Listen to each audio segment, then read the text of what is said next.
Olá pessoal, tudo bem? Eu aqui novamente no bate-papo com o estomaterapeuta, dessa vez trazendo uma palhinha do meu curso online sobre tratamento de úlcera venosa, o manejo da úlcera venosa.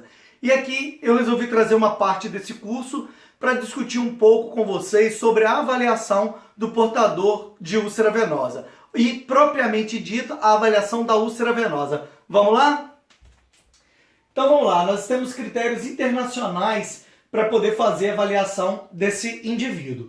Primeiramente, o exame clínico deverá ser feito por médico ou enfermeiro capacitado, coletar a história clínica completa e exame físico, identificar fatores de risco, excluir doença não venosa, pesquisar doença arterial, excluir úlcera decorrente de vasculite sistêmica ou maligna, descrever dor, edema e pulsos, definir localização, avaliar sinais da doença venosa e realizar pelo Doppler manual o ITB, que é o índice tornozelo-braço.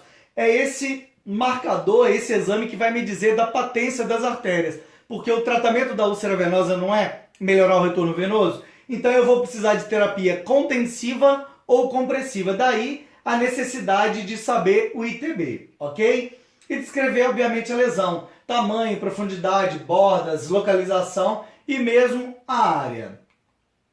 Aqui nós temos alguns fatores de riscos. São fatores que vão propiciar o indivíduo a desenvolver a úlcera venosa. E aí, o enfermeiro que vai, através da sua consulta, avaliar esse indivíduo, ele tem que estar atento a esses fatores de riscos, ok? Vamos ver quais são? Primeiro, trombose do sistema venoso profundo, pós-síndrome flebótica, insuficiência cardíaca congestiva, síndrome nefrótica, hipotiroidismo, gravidez, obesidade, trauma de membros inferiores, principalmente que leva à imobilidade, histórico familiar. Se eu tenho isso na família, é muito mais propício uma outra pessoa ter. Cirurgia de varizes, idade avançada, incompetência valvar, cirurgia ou fratura de perna, flebite e longos períodos de permanência em pé. Então, eu sei que esses fatores no indivíduo que chega no meu consultório, eles estão favorecendo o aparecimento da úlcera venosa, tá bom? E aqui eu tenho que observar um elemento importantíssimo. Para se fazer um diagnóstico preciso da úlcera venosa, o edema é a avaliação clínica. Nós temos alguns exames, obviamente a gente falou do ITB, porque eu preciso excluir causas arteriais, mas eu faço uma avaliação clínica, além do duplex scan venoso, né, que o nosso colega médico pode pedir, mas um exame clínico bem feito, eu já consigo identificar as características dessa lesão. E o edema é um fator importantíssimo. Vamos lá. Então ocorre aumento da hipertensão venosa contínua, que leva ao aumento da pressão capilar, favorecendo o surgimento do edema. Aumento da pressão osmótica tecidual, que leva a essa hipertensão venosa, que vai levar à perda de proteínas devido a esse aumento dessa pressão osmótica no tecido. Não é a pressão oncótica do vaso, tá? Porque essa pressão oncótica mantém o líquido dentro, mas é a pressão osmótica do tecido. Então vai ter uma diferença de concentração e eu vou perder proteínas. Aumento da permeabilidade dos vasos, acúmulo, obviamente, de albumina e fibrinogênio. Bloqueio dos vasos linfáticos me dando o linfaedema. Lembra que o linfedema é um edema duro, ok? O edema ele pode ser mole ou um edema duro quando está associado com comprometimento de vasos linfáticos. E aí, como que acontece a fisiopatologia do edema? Primeiro, eu tenho varizes, flebites, trombose venosa, compressão de troncos venosos e, consequentemente, uma dificuldade do retorno venoso ou mesmo obstrução desse retorno venoso devido a essas alterações. E isso vai me levar a um aumento da pressão hidrostática, que pode promover também uma hipóxia e, consequentemente, aumentando a permeabilidade capilar dos vasos. Quando eu falo de aumento de permeabilidade dos vasos, eu estou falando de extravasamento. O líquido, ao invés de estar dentro do vaso, vai para o interstício e, consequentemente, nós temos o nosso famoso edema, ok? O edema nas úlceras venosas é inquestionável a importância. Como eu falei para vocês, é essencial avaliar a presença do edema. Ele já está me dizendo muito desse processo de lesão que esse indivíduo tem, ok? Então, é inquestionável a presença para nortear o diagnóstico. Geralmente, o edema da úlcera venosa, ele concentra-se na região maleolar, podendo estender até o terço médio da perna. E ele vai progredir ao final do dia, porque esse cara tem uma insuficiência venosa. O sangue tem dificuldade de voltar para o coração. E devido às suas atividades, aos hábitos de vida, ficar muitas horas sentado ou mesmo em pé, ou caminhar muito sem nenhum repouso, ele vai ter um edema que aumenta com o passar das horas. E aí progredindo ao final do dia. Já o edema nas úlceras arteriais pode estar associado à permanência dos membros inferiores pendentes e ficar muito tempo sentado. Eu chamo atenção para esse ponto aqui, porque também já faz parte do diagnóstico diferencial. A dor. O indivíduo que chega para vocês com uma úlcera venosa, ele pode ter dor? Pode. Ela não é tão intensa. Se tiver infecção, ela vai estar mais intensa, mas ele fala que a dor alivia quando ele coloca as pernas para cima.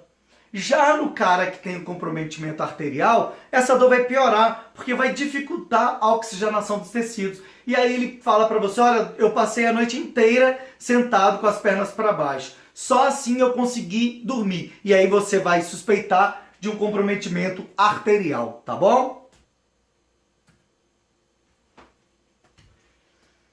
E aí eu preciso classificar esse edema, ok? E existe uma forma mais precisa de mensurar esse edema. Uma cruz leve a fundamento, desaparece com rapidez. Duas cruzes, afundamento um pouco mais profundo, desaparece de 10 a 15 segundos. 3 cruzes, cacifo bem acentuado, pode durar mais de 1 minuto. E 4 cruzes, é um cacifo bastante acentuado, com deformidades das extremidades e dura de 2 a 5 minutos. Então essa é uma forma muito interessante no livro deixa eu me lembrar o nome, Nurse to Nurse. Eles colocam, de 2011, uma forma mais matemática de mensurar esse edema e não ficar de uma forma muito subjetiva, ok? E aí, nós precisamos fazer um exame vascular não invasivo. Por quê? Eu preciso verificar se não tem associação de doença arterial nesse indivíduo. E para que eu possa ter garantia disso, eu vou fazer alguns exames, algumas avaliações durante a consulta de enfermagem. Vamos ver quais são. Primeiro, a inspeção. Observar as características das veias, coloração, presença de feridas, eczemas, alteração de pigmentação, varizes, sinais de infecção e inflamação. Eu vou avaliar isso já pesquisando a doença venosa. Palpação, pesquisar edema e quantificar, como a gente acabou de ver. Pulso, eu vou encontrar nesse indivíduo que não tem comprometimento arterial um pulso cheio, sincrônico, né? Sempre comparando com o membro contralateral, tá certo? Vou medir a circunferência da panturrilha e aí eu vou observar essas características para já ficar claro na minha cabeça se realmente esse indivíduo não tem nenhum comprometimento arterial, ok?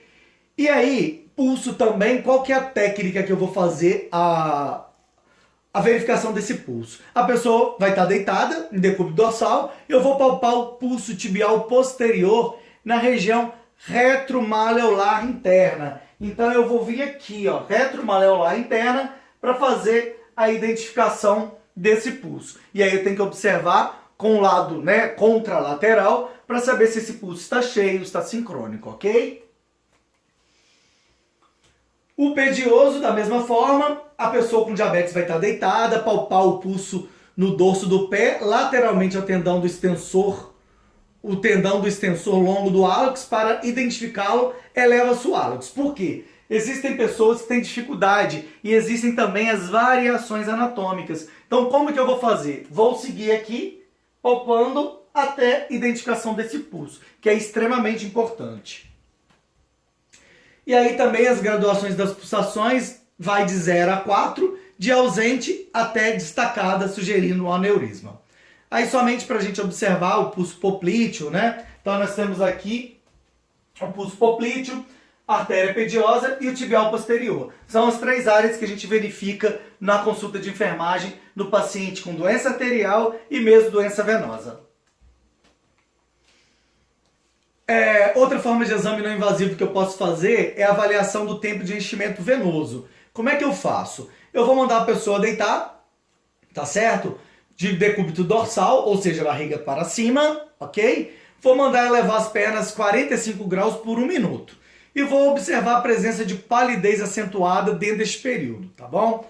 Após esse período, que ela está com as pernas elevadas, eu vou ajudar a pessoa a sentar e vou observar o tempo de enchimento venoso, que deve ser inferior a 15 segundos, porque eu estou falando dos membros, tá? E não da perfusão lá periférica, ok? Observar também o rubor de declive. Quanto mais intenso, maior será a isquemia. E aqui o índice tornozelo-braço. Esse é um exame fácil, simples, barato, que o enfermeiro capacitado, né, o estomaterapeuta vai fazer, o enfermeiro capacitado pode fazer, ele vai verificar a patência das artérias. Então é um exame muito importante e tem um estudo que comparou com duplex scan arterial e ele foi 95% positivo, sensível e específico para identificar a doença arterial periférica. Então, através dessa avaliação toda, verificação de pulso, perfusão e mais esse exame, seguramente você vai saber se você vai poder comprimir ou não esse indivíduo, ok? E o índice tornozelo-braço é um método não invasivo mais confiável para a detecção da insuficiência arterial, portanto, essencial na avaliação das úlceras de perna. Lembre-se, eu estou tratando uma úlcera venosa, discutindo a úlcera venosa. Porém, como eu vou comprimir esse membro, eu preciso saber da patência arterial para eu não obstruir fluxo com terapia inadequada, tá certo? De acordo com o consenso, né, e recomendações avançadas do tratamento de pé neuropático de 2010, o que vai acontecer? Uma ou mais medidas devem ser feitas no atendimento. Entre elas, a palpação do pulso, o ITB, tá certo? Esse outro aqui, o TBI, Two Brachial Index, é difícil de ter porque ele é mais caro. É onde eu vou usar o manguito lá no hálux. E é muito difícil, né? Nem todos os serviços têm porque ele é mais caro. Então esse índice tornozelo-braço é um método não invasivo, detectado para identificar a insuficiência arterial. Ele baseia-se em que? Nas medidas das pressões arteriais do tornozelo e do braço, utilizando-se um esfigmomanômetro e um aparelho Doppler ultrassom manual portátil. Por que realizar o ITB em úlcera venosa? Você sabe interpretar? O porquê eu já falei, agora a gente vai ver a interpretação. Então aqui, esse quadro aqui, ele é essencial, porque não basta eu saber fazer o ITB, qualquer pessoa faria. Eu preciso saber interpretar, porque é através dele que eu vou ter as minhas condutas. Então, atenção, ok? Então vamos lá. Um ITB maior que 1.3, eu posso ter uma microcalcificação de artéria média, eu tenho uma complacência das artérias diminuídas, então ele está normal, porque eu tenho um endurecimento das artérias. Eu preciso de um acompanhamento desse cara, é bom visitar o angiologista, mas eu também vou associar aos outros sinais clínicos. Se não tiver, eu poderia usar uma terapia compressiva, sim, mas como cautela, eu preferiria uma contensiva e entraria com uma bota de Una, ok? De 0,91 a 1,3 está normal, então só a gente gerenciar mesmo, né? O comportamento, o tratamento desse indivíduo, e eu posso tranquilamente colocar uma terapia compressiva ou contensiva. De 0,7 a 0,9 eu tenho uma obstrução leve, vou gerenciar fatores de risco, vou trabalhar com esse paciente a necessidade de mudança de estilo de vida, mas eu também poderia comprimir. De 0,4 a 0,69 eu já tenho uma obstrução moderada, então é interessante o acompanhamento desse indivíduo por um angiologista. E aí eu vou usar uma compressão reduzida. Hoje nós temos no mercado terapia compressiva para ITBs de 0,5 a 0,8, que vai fazer mais ou menos 20 milímetros de mercúrio, 25 milímetros de mercúrio. Então eu vou comprimir com uma graduação baixa de pressão. Mas é muito importante o acompanhamento do vascular dessa pessoa. E obviamente menor que 0,4, eu tenho uma doença arterial grave, caminhar urgentemente para um especialista e eu não vou comprimir, ok? Esse quadro, repito, observe bem, é essencial, tá? Ele é muito importante para todos nós. E aí também eu acabei de dizer, esse ITB falsamente elevado, naquele caso que ele está maior que 1,3, eu tenho uma esclerose de veia média, né, medial da panturrilha, no diabetes mellitus, ele vai estar maior que 1,3. Então, atenção para isso também, porque esse cara pode ter um comprometimento arterial e eu descuidadamente não vou observar. Então, atenção. Aí a técnica de realização do ITB, eu tenho esfigmomanômetro, um Doppler portátil, vou usar o gel, não pode ser em grande quantidade, não posso comprimir demasiadamente, senão eu colabo a artéria. Vou colocar uma angulação de 45 graus, 60 graus e vou suavemente auscultar essa... Mas o que é importante saber? A técnica de fazer, vou colocar um paciente na posição de supina, vou verificar a pressão sistólica dos braços dele, vou anotar o maior valor, vou colocar um manguito de pressão na parte inferior da perna, acima do tornozelo, palpar para verificar o pulso pedioso e tibial, vou aplicar o gel acústico no local do pulso do pé, segurar a sonda Doppler tocando de leve a pele, como eu já falei, numa angulação de 45 graus, vou insuflar o manguito 20 a 30 milímetros de mercúrio acima da pressão sistólica braquial. Vou desinsuflar o manguito enquanto monitoro o retorno do pulso. O ponto de retorno de ruído arterial é registrado com uma pressão sanguínea sistólica do tornozelo. Então, tanto que seja no pulso pedial ou mesmo no pulso tibial, ok?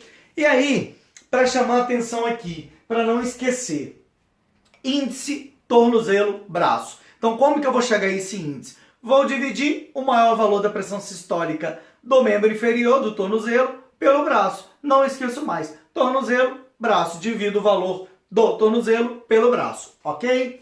Fácil de entender. Aí, novamente, só para exemplificar, né, a colocação dos manguitos. E aí, o ponto de corte, né, como eu falei, vai ser de 0,9. Então, aqui foi um estudo que foi feito que comprovou 95% de sensibilidade, 100% de especificidade comparado à angiografia para ver que esse exame realmente ele é capaz de nos dar parâmetros de doença arterial. Aqui é só um exemplo.